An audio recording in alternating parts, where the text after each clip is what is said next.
Hola, bienvenido nuevamente a tu canal Conociendo tu Biblia. Soy Biglión. Continuamos con nuestro estudio de notas y apuntes del libro de Efesios. El apóstol Pablo, para tener una idea de lo que estamos hablando o de lo que vamos a entrar a este capítulo 3, el apóstol Pablo en el capítulo 1 nos presenta como elegidos de Dios, como predestinados a ser hijos de Dios en virtud de la obra redentora de su Hijo Jesucristo. En el capítulo 2, el apóstol Pablo nos dice cuál era nuestra condición como gentiles, donde claramente nos dice que éramos incircuncisos, que éramos ajenos a los pactos, que éramos hijos de desobediencia, pero que en la cruz Dios nos otorga una salvación abundante por gracia y otra vez en virtud de la obra redentora de Jesucristo. Ya en el capítulo 3, el apóstol Pablo se presenta ahora como un instrumento revelador de Dios, como ministro de Dios, para darnos a conocer ese misterio guardado por Dios para con los gentiles. Bien, para continuar, antes de continuar, queremos darle las gracias a usted por su apoyo y pidiéndole a usted que amablemente active la campanita para que reciba las notificaciones de este canal, obséquienos un like, comparta este material con toda libertad, usted puede hacerlo estudiando con otras personas, y también agradecer sus comentarios, ya que estos nos ayudan a mejorar. Los comentarios usted los puede enviar al final de la clase. Vamos a poner un correo donde usted puede enviar sus comentarios. Bien, el tema de hoy es el misterio revelado. Y vamos a ver la guía del texto. Son 4 secciones de la guía del texto.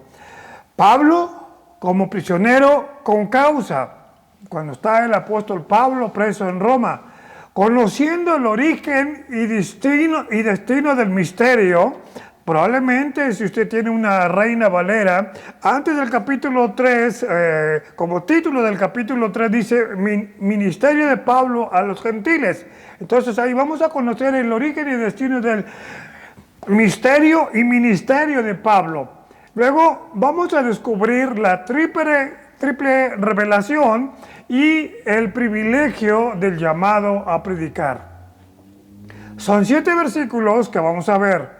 Bien, vamos a ver la primera parte de esta guía del texto. Pablo como prisionero con causa. Dice, por esta causa, yo Pablo, prisionero de Cristo Jesús, por ustedes los gentiles, si es que han oído de la administración de la gracia de Dios que me fue dada para con ustedes. Este capítulo inicia de una manera especial diciendo, por esta razón, lo estoy parafraseando, yo Pablo estoy preso por causa de predicar el evangelio de Jesús a ustedes los que no son judíos, ustedes los que son gentiles. Luego Pablo en el versículo 2 dice, y voy a citar la Biblia al día, dice, yo Pablo, siervo de Cristo, estoy en la cárcel precisamente por haberles anunciado que aunque ustedes son gentiles, pueden pertenecer también a la familia de Dios. Esto es importante. Voy a leer o usted puede leer esta versión.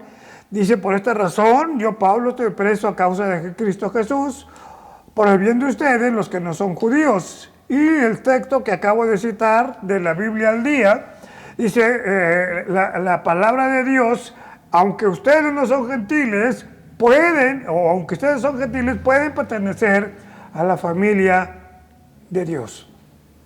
Entonces vemos que el apóstol Pablo se presenta ante los cristianos de Éfeso y esta carta tenía que circular, según órdenes de Pablo, a todas las iglesias. Entonces se presenta ante los cristianos como prisionero de Jesús, no de Roma. En aquel entonces, Roma, cuando Pablo escribe esta carta, Nerón era el emperador de Roma. Por eso dice al principio del capítulo 3, por esta causa, es decir, por la causa o motivo de predicar el evangelio de salvación hacia los gentiles, estoy preso. Bien, para tener un panorama. A partir del libro de los Hechos, vemos al apóstol Pablo predicando a los gentiles y continúa, usted ve la historia en el libro de Hechos, y continúa hasta terminar el libro de Hechos en el capítulo 28. En el capítulo 28 vemos al apóstol en la cárcel romana y como último confrontándose con algunos detractores del cristianismo, detractores judíos, y el apóstol Pablo cita un texto de Isaías 6, 9 al 10 que dice: ve a este pueblo y diles, de oído oiréis y no entenderéis, y viendo veréis y no percibiréis, porque el corazón de este pueblo se ha engrosado. Es decir, el pueblo judío, el pueblo de Israel, era tan rebelde y tan orgulloso que Dios permite que ellos caigan en su arrogancia, en su propia arrogancia, y no puedan entender lo que es el mensaje de salvación. Y podemos observar también cómo el pueblo judío rechaza abiertamente el mensaje de salvación, por lo que el apóstol Pablo remata en ese capítulo de 28 para ser preciso, en el libro de Hechos, les dice: sepan pues que a los gentiles es enviada esta salvación de Dios y ellos oirán. Qué tremenda reprensión o tremenda exhortación o tremenda profecía para los de Jerusalén, a los israelitas, que les está diciendo el apóstol: ustedes de ahora en adelante que rechazaron esta salvación, ahora va a ser ofrecida a los gentiles y ellos sí van a escuchar. Como podemos ver, es por eso que este capítulo 3 inicia con estas palabras: por esta causa, es decir, por esta razón, por el motivo de predicar a los gentiles, por tal hecho, entonces los judíos se enojan de tal manera que acusan al apóstol Pablo de ser un incitador social. Y esta acción era considerado como un ilícito grave ante el gobierno de Roma. Y acuérdense que en ese momento estaba gobernando Nerón. Entonces, algo que llama la atención y me impresiona del apóstol Pablo es de que el mensajero se encontraba preso, pero el mensaje no podía ser detenido. Y este hecho convierte a Pablo, como lo dijimos al inicio de esta porción, en un prisionero con causa. Y es a partir del libro de Hechos, sobre todo capítulo 19, donde se observa al apóstol, primeramente prisionero de Jesucristo, como un instrumento de Dios que derriba los muros de separación entre Dios y los hombres y entre los judíos y gentiles, pero también vemos al apóstol Pablo como gran protagonista de la gran comisión. Eso es interesante.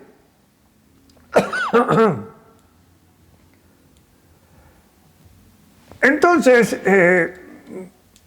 vemos en el capítulo 3, versículo 3 al 5, dice: conociendo el origen y destino del misterio. Entonces ya vemos que el apóstol Pablo les dice a los judíos: ustedes no quieren escuchar, ustedes no quieren entender, ustedes rechazaron el plan de Dios para ustedes judíos, que era llevar su mensaje. Entonces me voy a enfocar a los que no son pueblo o no son israelitas, es decir, a los gentiles. Ellos sí van a escuchar.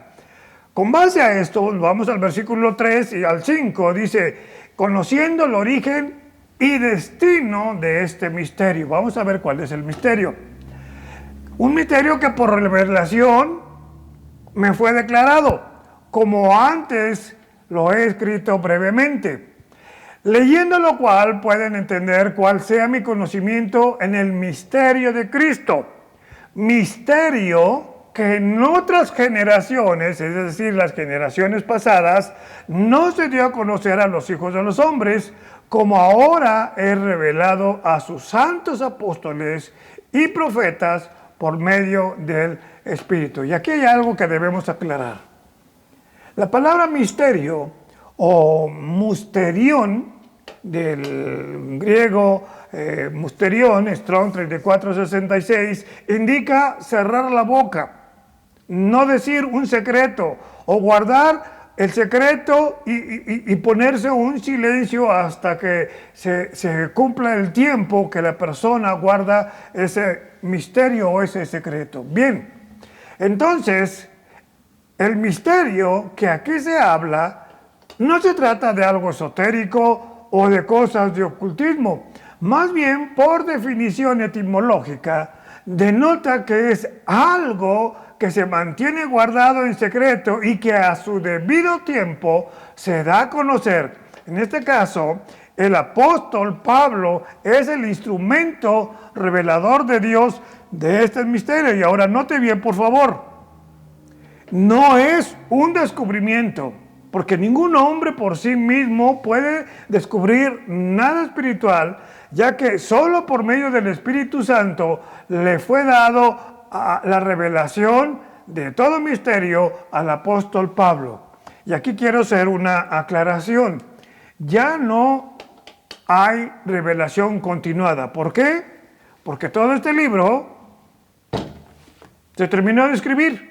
Ya no hay más que agregar. El canon escritural se cerró. Dice Hebreos 1, del 1 a 2, Dios habiendo hablado muchas veces, de muchas maneras, por medio de los profetas, en los postreros días nos habló por medio de su Hijo. A partir de que su Hijo nos habló, se cierra todo. Obviamente se tenía que escribir los evangelios y los demás libros de la Biblia, pero a partir de ahí se cierra todo. Ahora, hay una gran advertencia, usted lo puede ver en Apocalipsis 22, 18 al 19, que nadie puede agregar ni quitar nada de la palabra de Dios. Entonces vemos que el mismo apóstol nos confirma en 1 Corintios capítulo 2, versículo 10 al 11, voy a leer una parte, nada más dice, pero Dios nos la reveló a nosotros por el Espíritu, es decir, a los profetas, a los que escribieron la Biblia, porque el Espíritu todo lo escudriña, aún lo profundo de Dios, así tampoco nadie conoció las cosas de Dios, sino el Espíritu de Dios. Entonces podemos decir que la revelación es obra del Espíritu Santo de Dios a hombres escogidos por Él para que predicaran, para que escribieran su palabra y los guió para preservarlos de errores. Ahora, entonces, si estamos hablando aquí de ese misterio o ese secreto, ¿cuál es ese secreto guardado? ¿Cuál es ese misterio guardado y que ahora el apóstol Pablo nos da a conocer? Para poder entender ese misterio, necesitamos recurrir o retrasarnos un poco hasta el libro de Génesis, capítulo 12, donde Dios hace un pacto con Abraham, en el versículo 3, donde dice, bendeciré a los que te bendijeren y a los que te maldijeren, maldeciré, y serán benditas, esta es la parte clave, y serán benditas en ti, Abraham, permíteme agregar esa parte, todas las familias de la tierra. Dios crea o tiene un plan desde aquel tiempo de crear un pueblo para sí, con la promesa de que serían reyes y sacerdotes, según nos lo dice Éxodo 19, 5 al 6, dice, y vosotros me seréis un reino de sacerdotes y gente santa. Estas son las palabras que dirás a los hijos de Israel. Ahí está el mensaje. Pero este pueblo elegido falló en la tarea asignada. ¿Cómo lo vemos? Bien, dice Jeremías 2:11, y voy a leer la traducción Nueva Traducción Viviente. Dice: pues mi pueblo ha cometido, refiriéndose a Israel, dos maldades. Me ha abandonado a mí la fuente de agua viva y ha cavado para sí cisternas rotas que jamás pueden retener el agua. Qué interesante esto. Dice que el pueblo de Israel, se ha apartado de Dios y ha buscado satisfacer su sed en cisternas que no pueden retener el agua. Luego tenemos el texto de Jeremías 4:22, dice: mi pueblo, es tremenda esta versión de Dios habla hoy, una Biblia de Dios habla hoy, dice: mi pueblo es estúpido, no me conoce, dice el Señor. Son hijos sin juicio que no reflexionan. Les sobra talento para hacer el mal, pero no saben hacer el bien. Si usted se da cuenta, el profeta Jeremías habla fuertemente de parte de Dios al pueblo de Israel, y una de las cosas que vemos del pueblo de Israel es que se rebela totalmente contra Dios y las consecuencias. Usted lo puede ver en el libro de Lamentaciones. Bien, continuamos viendo esta rebelión por parte del pueblo de Israel. El Señor Jesucristo, el mismo Señor Jesucristo, en Mateo 13:15, le dice: pero la mente de este pueblo está entorpecida, refiriéndose al pueblo de Israel. Tienen tapados los oídos y han cerrado sus ojos para no ver, ni oír, para no entender, ni volverse a mí para que yo los sanes. Otra vez vemos al pueblo de Israel en gran rebeldía, en gran arrogancia, metido en su religiosidad, pero sin reconocer que Jesucristo tenía que ser enviado para la salvación. Dios quería un pueblo que le amara. Dios quería un pueblo que le adorara. Sobre todo que predicara su mensaje a las naciones. Pero su pueblo rechazó esa tarea. Y el mismo Señor, el apóstol Juan, nos lo confirma cuando dice: a lo suyo vino. Es decir, a predicar el mensaje de salvación. Y los suyos, es decir, los de Israel, no le recibieron. En la Nueva Traducción Viviente dice: vino a los de su propio pueblo y hasta ellos lo rechazaron. Entonces vemos en la Escritura a un pueblo con una religión que se ha corrompido sobremanera. Y aquí viene la pregunta: entonces, ¿cómo se acercaba a Dios un gentil? Es tremendo esto. Usted probablemente ha escuchado la palabra prosélitos. O sea, personas gentiles, personas no israelitas, pero convertidos al judaísmo. Sin embargo, estos creyentes en Dios para Israel eran como ciudadanos de segunda, puesto que solo podían asistir al templo en el área designada a los gentiles, de tal forma que si algún gentil, aunque prosélito, es decir, aunque convertido al judaísmo, si traspasaba ese límite, era reo de muerte. Es por eso, escuche, esto es importante. Es por eso que el Señor Jesús es fuerte en la exhortación hacia estos religiosos. Mateo 23:15 es tremendo como el Señor confronta a estas personas. Le dice: ay de vosotros, escribas y fariseos. Y note lo que les dice: hipócritas, porque recorren mar y tierra para hacer un convertido o un prosélito, y una vez hecho, le hacen 2 veces más hijos del infierno que ustedes mismos. Y todavía más, en ese mismo capítulo 23 de Mateo, en los versículos 37 al 39, hay una profecía terrible para el pueblo de Israel por parte incluso del Señor Jesucristo, una profecía tremenda que se está cumpliendo. Jerusalén, dice el 37, Jerusalén, que matas a los profetas y apedreas a los que te son enviados, ¿cuántas veces quise juntar a tus hijos como la gallina junta sus polluelos debajo de sus alas? Y no quisiste. He aquí vuestra casa os dejada desierta, porque les digo que desde ahora no me veréis hasta que digan, bendito el que viene en el nombre del Señor. Es decir, no van a ver ya a Jesucristo, ni por sus oídos, ni por su vista van a entender el mensaje de salvación, hasta que Jesucristo regrese por segunda vez. Para tener una idea de lo que estábamos hablando de los prosélitos, aquí pongo un mapa del templo de Jerusalén. No lo voy a explicar todo, únicamente vemos el lugar santísimo, el lugar santo, el altar del incienso, el patio de los sacerdotes, era este de aquí, perdón, patio de los sacerdotes, aquí, este 5, todo este de aquí, el patio 6, era de todos los israelitas, aquí tenemos el altar de sacrificio, aquí era el patio de las mujeres, y todo esto era el patio de los gentiles. Si un gentil se atrevía a poner un pie aquí, era reo de muerte.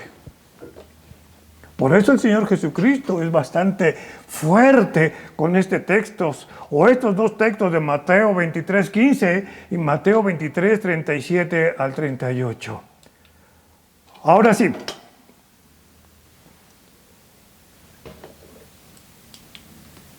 con base a estos antecedentes de arrogancia, de rebelión, de orgullo del pueblo de Israel, el apóstol Pablo empieza, ahora sí, estamos hablando de entre el 56 y 58, empieza así a descubrirnos tal misterio. Romanos 9:25 nos los dice, como también en Oseas dice, llamaré pueblo mío al que no era mi pueblo, refiriéndose a los gentiles, a la no amada. Entonces, ¿quiénes son los destinatarios de ese misterio? Sencillo, los gentiles, los que no procedemos de Israel, usted y yo y todos los que hemos puesto nuestra confianza en Jesús como nuestro Salvador.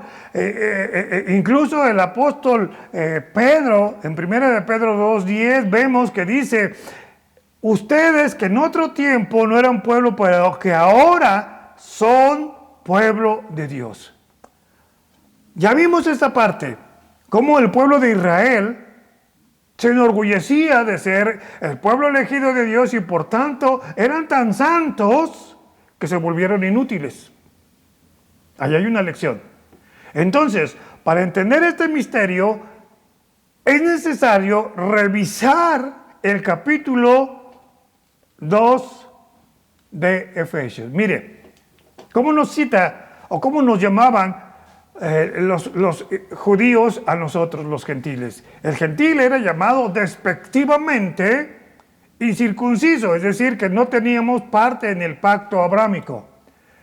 Nos llamaban ajenos a los pactos de Dios, y no estábamos con el pacto abrámico, menos con el pacto davínico. Entonces, esta era una segregación que padecía el pueblo gentil, que era considerado ajenos a los pactos. Luego, el gentil era considerado alejado de Dios. Para el judío gentil, así como los judíos religiosos, consideraban al gentil completamente separado de Dios, aunque éste se convirtiera al judaísmo. Y aún así, como dije al principio, era considerado como ciudadano de segunda. Había una separación física de ambos pueblos. Ya vimos en el diagrama del templo, los gentiles en un lado y los judíos en otros. Y si un gentil brincaba a otro lugar, lo podían matar. Entonces había la separación física de ambos pueblos. También estaban separados por la ley. Aquí hay algo que no es posible entender: cómo creció la fuerte posición de los israelitas a los gentiles, considerando incluso que el Antiguo Testamento habla claramente de las provisiones de adhesión que Dios dejó establecidas para el extranjero o el gentil. Luego tenemos en Efesios 2:16, éramos enemigos judíos y gentiles. La religión judía hacía sentir al israelita como alguien especial de Dios y que nadie más podía ser adherido, de tal forma que el gentil era visto hasta como un enemigo. Luego tenemos al gentil, estaban alejados de la paz de Dios. Es decir, que la religión judaica como tal hacía ver al gentil como alguien despojado de la misericordia de Dios. Por eso el Señor Jesucristo en Mateo 13, del 13 al 39, arremete contra estas prácticas, no sé cómo llamarles, discriminatorias contra los gentiles. Y ahora la buena nueva, la buena noticia, es que ya tenemos acceso al Padre, aunque en aquel entonces para ellos éramos sin acceso al Padre. A partir de Jesucristo no hay excepción de personas y, como dice Gálatas 3:28, ya no hay judío ni gentil, ya no hay esclavo ni libre, ya no hay hombre ni mujer, porque todos son uno en Cristo. Es decir, ya Dios no hace acepción de personas. Tanto el judío como el gentil tienen la misma oportunidad. Y aquí viene lo interesante. Recuerde que el prosélito era considerado ciudadano de segunda. Pero ahora en Efesios 2:19 dice que ya no somos extranjeros ni advenedizos. Suena fuerte lo que voy a decir. El gentil era considerado como un arrimado. Los gentiles ya no somos extranjeros ni advenedizos, es decir, ya no somos prosélitos, ya no somos ciudadanos de segunda, sino que somos conciudadanos de los santos y miembros de la familia de Dios. Por eso dice Filipenses 3:20 que ahora nuestra ciudadanía está en los cielos. ¿Qué quiere decir esto? Que ya no somos ciudadanos de segunda. Ahora tanto judíos como gentiles, habiendo depositado nuestra confianza en Jesús como nuestro Salvador, somos miembros y coherederos de Dios. Pues este es el misterio que el apóstol Pablo nos revela. Un misterio que por mucho tiempo estuvo guardado en la mente de Dios. Que gentiles y judíos seríamos participantes de las mismas promesas por medio de la iglesia de Jesucristo. Un misterio, como dice, estuvo oculto desde los siglos y las edades, pero que ahora en esta dispensación, como lo habla Efesios 1:10, nos es manifestado a sus santos. Y de esto incluso habló el Señor Jesucristo en Juan 17. Un misterio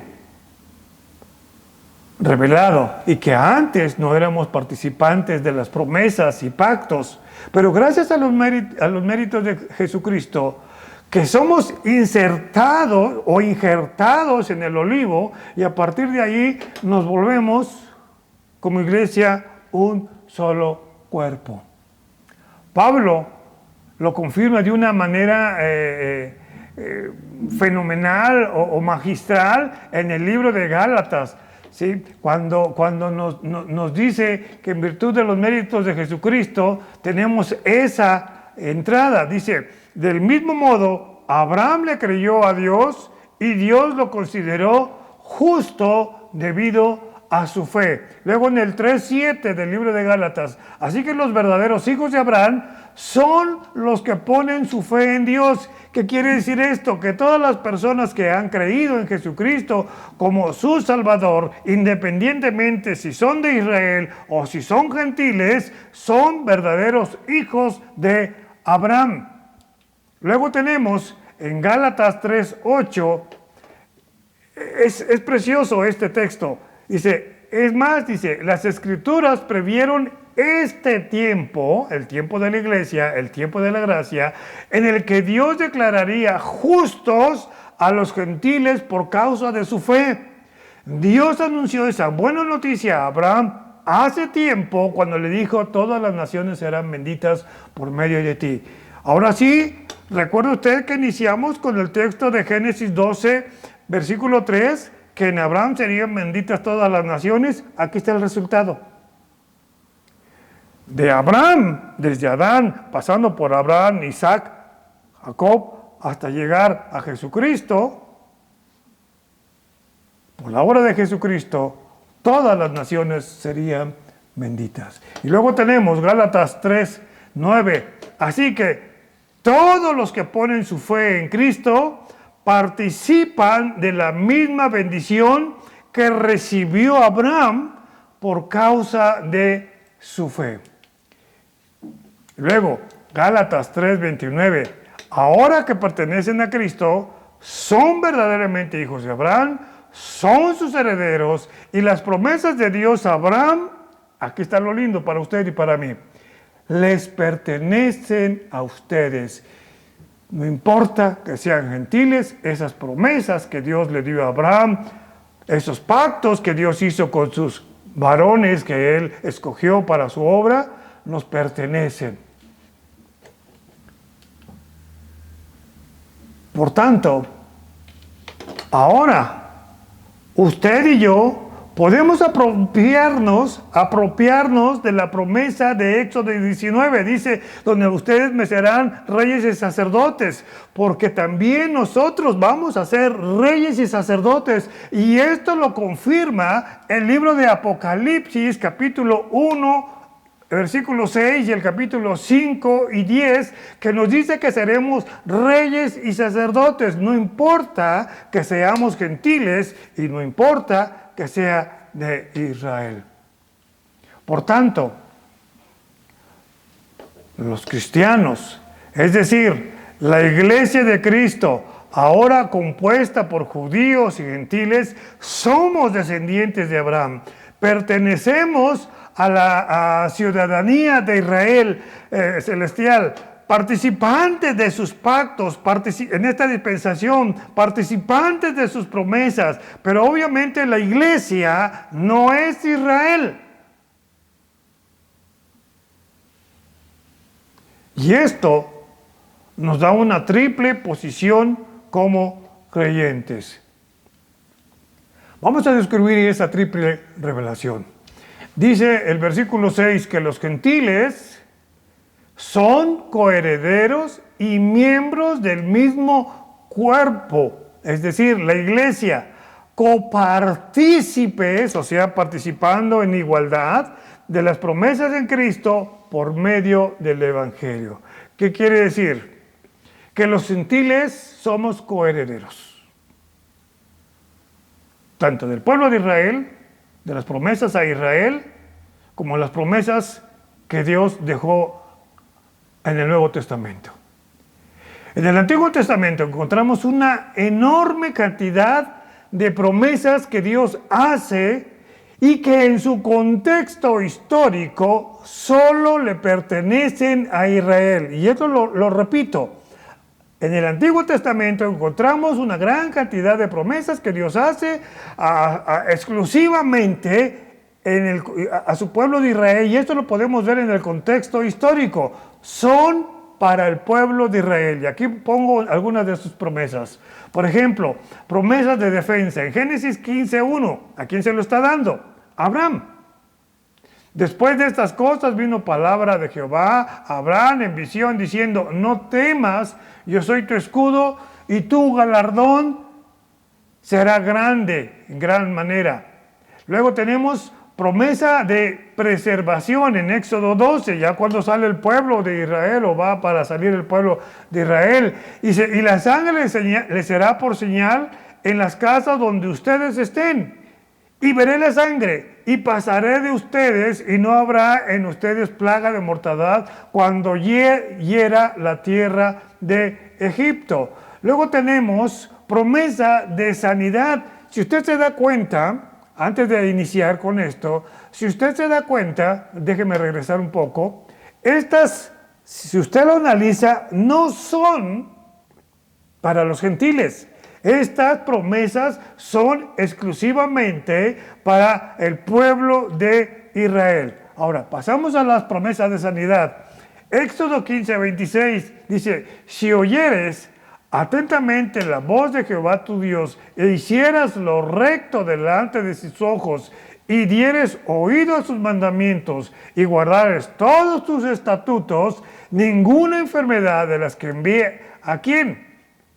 A los egipcios te enviaré a ti, porque yo soy Jehová tu sanador. ¿A quién le está diciendo esto? Al pueblo de Israel.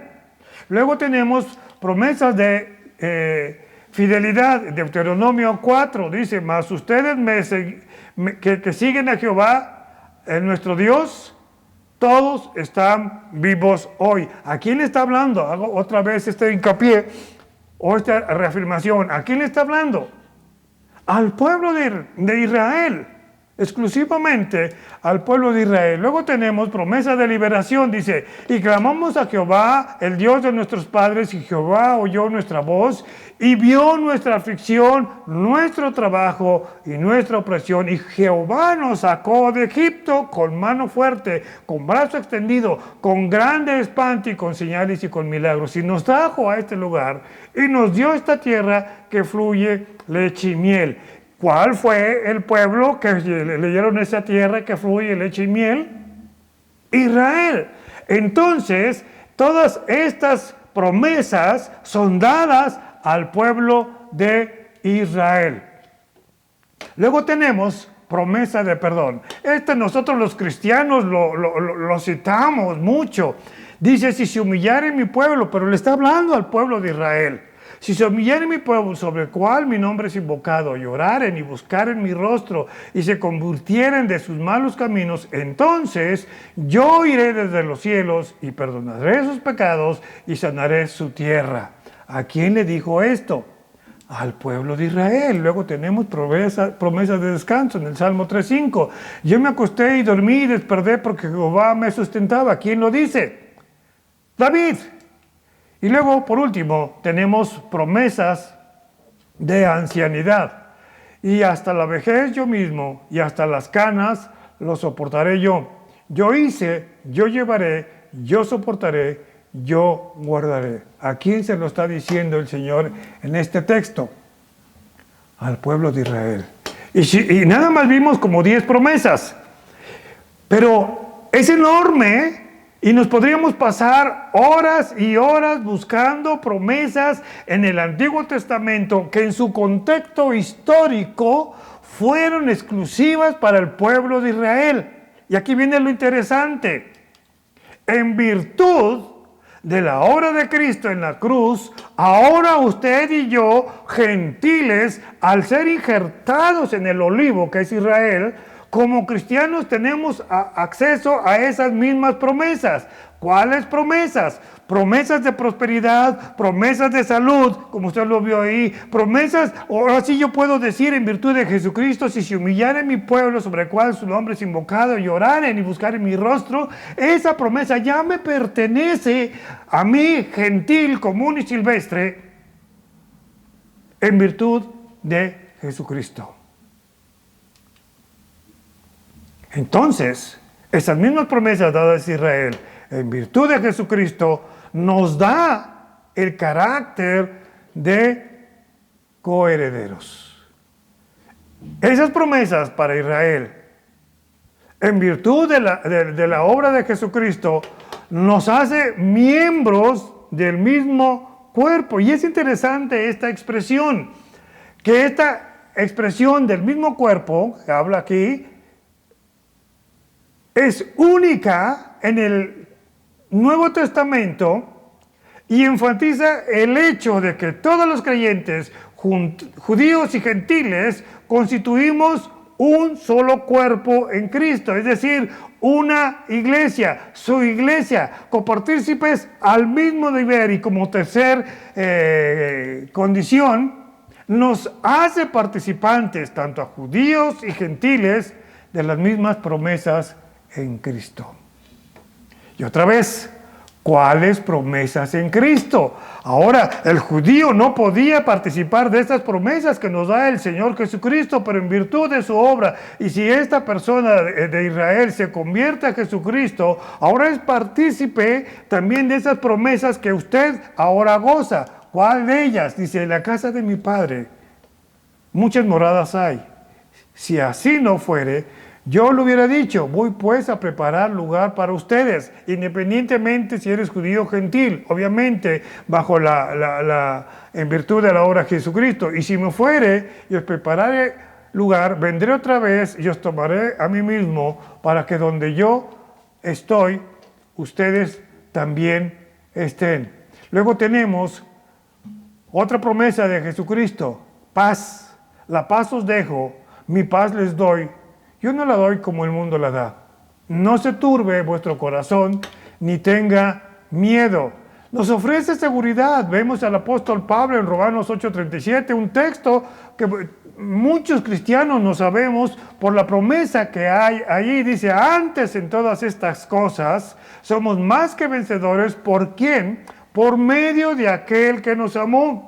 Por lo cual estoy seguro que ni la muerte, ni la vida, ni ángeles, ni principados, ni potestades, ni lo presente, ni lo porvenir, ni lo alto, ni lo profundo, ni ninguna otra cosa creada, por si queda duda, nos podrá separar del amor de Dios, que es en Cristo Jesús, Señor nuestro. También nos ofrece provisión. Mi Dios pues suplirá todo lo que les falta conforme a sus riquezas en gloria. Nos ofrece darnos sabiduría, dice Santiago 1:5. Si alguno de ustedes tiene falta de sabiduría, pídala a Dios, el cual la da a todos abundantemente y sin reproche le será dada. Y nos ofrece vida eterna. Y esa es la promesa que Él nos hizo, es decir, Jesucristo.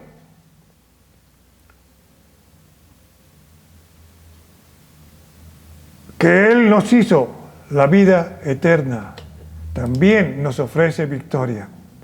¿Quién es el que vence al mundo? Sino el que cree que Jesús es el Hijo de Dios.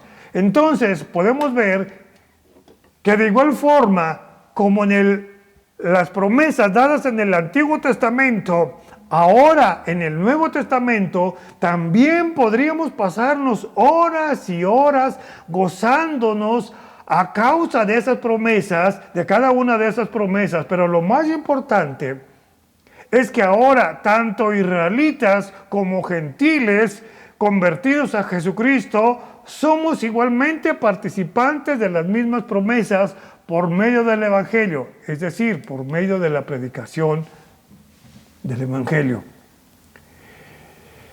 Lo interesante es que ahora todo mundo puede acercarse a Dios sin intermediación humana, sin ninguna religión de por medio, sin ninguna procedencia de nación. Ahora, toda persona tiene ese privilegio de acercarse a Dios solamente por medio de Jesucristo, independientemente si es gentil o si es judío.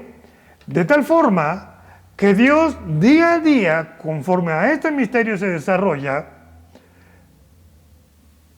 Dios día a día sigue conformando su cuerpo compuesto por personas de todas las naciones y razas centradas alrededor de su Hijo Jesucristo. Por eso es que el cuerpo de Cristo, es decir, la iglesia, es un organismo vivo porque día a día se reproduce. Y todo lo antes mencionado confirma que la iglesia, aquí viene lo interesante, no es una idea tardía de Dios. Por eso es un misterio. Dios ya lo tenía planeado y se desarrolla en esta dispensación, como lo dice el apóstol Pablo en Efesios 1:10. Recordemos, Dios no tiene plan B. Bien, tenemos el versículo 7, el privilegio del llamado a predicar, dice el apóstol Pablo, del cual yo fui hecho ministro por el don de la gracia de Dios que me ha sido dada según la operación de su poder. El deber supremo del siervo de Jesús es servir por amor. El mayor distintivo que un cristiano genuino debe aspirar es el de servidor, el de siervo. Y el mejor servicio que puede hacer es predicar, y no me refiero precisamente a estar en un púlpito. Es compartir la palabra de Dios.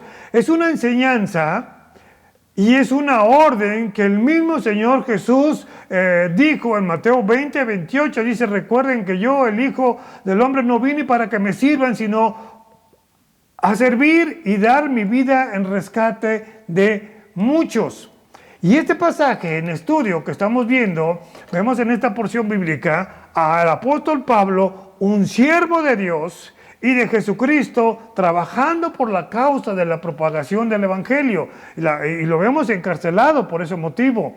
Entonces, por causa de la obediencia de Dios a Jesucristo, por causa de la fe de los verdaderos creyentes y por causa del amor a los creyentes, el apóstol Pablo se encuentra en prisión. Los versículos que estamos analizando del 1 al 7 de este capítulo 3, en verdad que es de un contenido revelador, pues nos muestra al apóstol Pablo como un siervo comprometido con la predicación del Evangelio. Aquí la pregunta es, ¿qué tan comprometido estaba el apóstol Pablo? Bien, para tener una idea, 2 de Corintios 11, 16 al 33 nos da una lista de los sufrimientos del apóstol Pablo, por causa del Evangelio. Dice, me alegro, aquí está la lista, dice, en azotes, o sea, Pablo fue azotado varias veces, encarcelado, en peligros de muerte, 5 veces azotados por los judíos, 3 veces azotados con varas, 1 vez apedreado, 3 naufragios, 1 noche y 1 día de naufragio en alta mar, peligros en los caminos, peligros en los ríos, peligros de ladrones, peligros de sus paisanos. Recuerda que sus paisanos lo trataron de asesinar. Peligros de los gentiles, peligros de la ciudad, en el desierto, en el mar, entre falsos hermanos, en el trabajo y fatiga, en desvelos, en hambre y sed, en ayunos, en frío, en desnudez, y la preocupación de las iglesias y preocupación por los hermanos. Vaya que es amplia la lista de los sufrimientos del apóstol Pablo por causa del Evangelio. Pero hay un texto que a mí personalmente me impacta del apóstol Pablo y se encuentra en Colosenses 1, 24 y 25. Dice, ahora me gozo en lo que padezco por ustedes y cumplo en mi carne lo que falta de las aflicciones de Cristo por su cuerpo, que es la iglesia, de la cual fui hecho ministro según la administración que Dios que me fue dada para con ustedes, para que anuncie cumplidamente la palabra de Dios. La Nueva Traducción dice, me alegro cuando sufro en carne propia por ustedes, porque así participo de los sufrimientos de Cristo que continúan a favor de su cuerpo, que es la iglesia. Y Dios me ha dado la responsabilidad, vea esto, de servir a su iglesia mediante la proclamación de todo su mensaje. ¿Qué quiere decir esto? Que ejercer el trabajo de la palabra de Dios tiene un alto costo. Dios, por medio de su Hijo Jesucristo, nos ha hecho de un linaje escogido, nos ha hecho una nación santa, un pueblo adquirido por Dios con un precio bastante alto y no para guardar el mensaje de salvación. Pero resulta que ejercer el trabajo de predicar el Evangelio tiene un precio.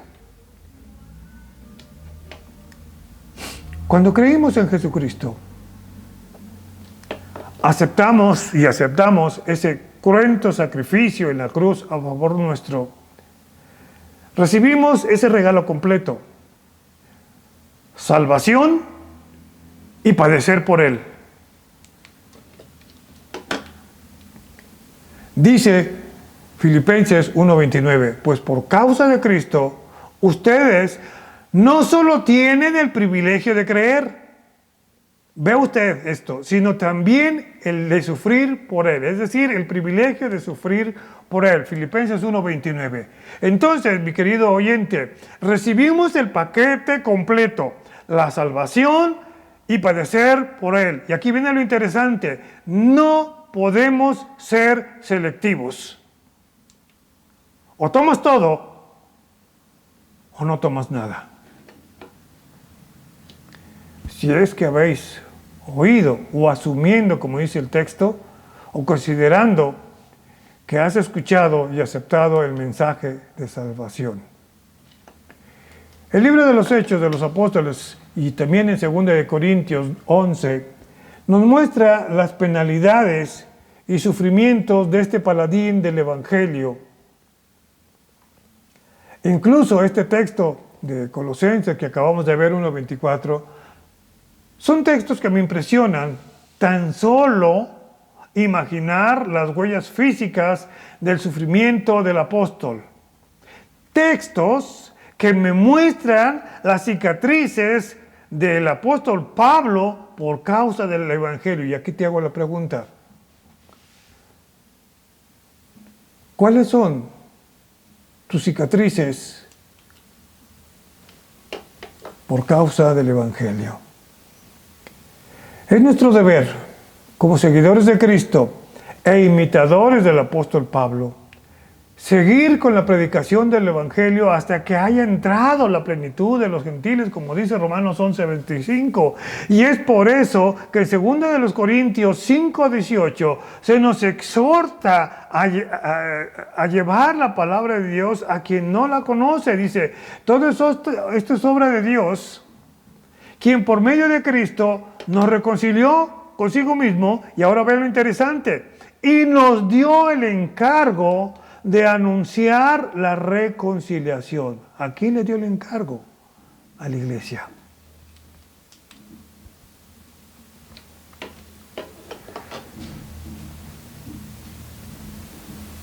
Vemos en este versículo 7 del capítulo 3 de Efesios, Pablo se presenta como ministro de la palabra por la gracia de Dios, o sea, en virtud de la obra de Jesucristo, y como tal, el poder que actúa en él es por medio del Espíritu Santo que mora en él. Pues bien, usted y yo somos participantes, si es que ha recibido usted a Jesucristo, somos participantes de esa misma gracia que por medio de Jesucristo nos es dada, y por tal hecho tenemos ese mismo poder que procede de la misma fuente, y por tanto tenemos ese mismo deber de proclamar las buenas nuevas. Lo podemos hacer y lo debemos hacer. Hay una frase de un predicador del siglo XIX, considerado como el príncipe de los predicadores, que dijo alguna vez: todo cristiano es un misionero o es un impostor. Bien, llegamos a la aplicación de este texto. En aquel tiempo, el israelita tenía una animadversión por el gentil, o hacia el gentil, de tal forma que aunque el gentil era convertido, el gentil era considerado como un ciudadano de segunda. Y por supuesto que una gran mayoría de los cristianos no somos judíos. Pero lo que voy es que como cristianos, a veces nos comportamos como los fariseos, con una animadversión hacia determinado grupo de personas y nos creemos tan santos que nos cuesta trabajo compartir las buenas nuevas. La pregunta es, ¿cómo está usted actuando con los que no conocen a Cristo? ¿Actúa usted como el apóstol Pablo o como un buen fariseo?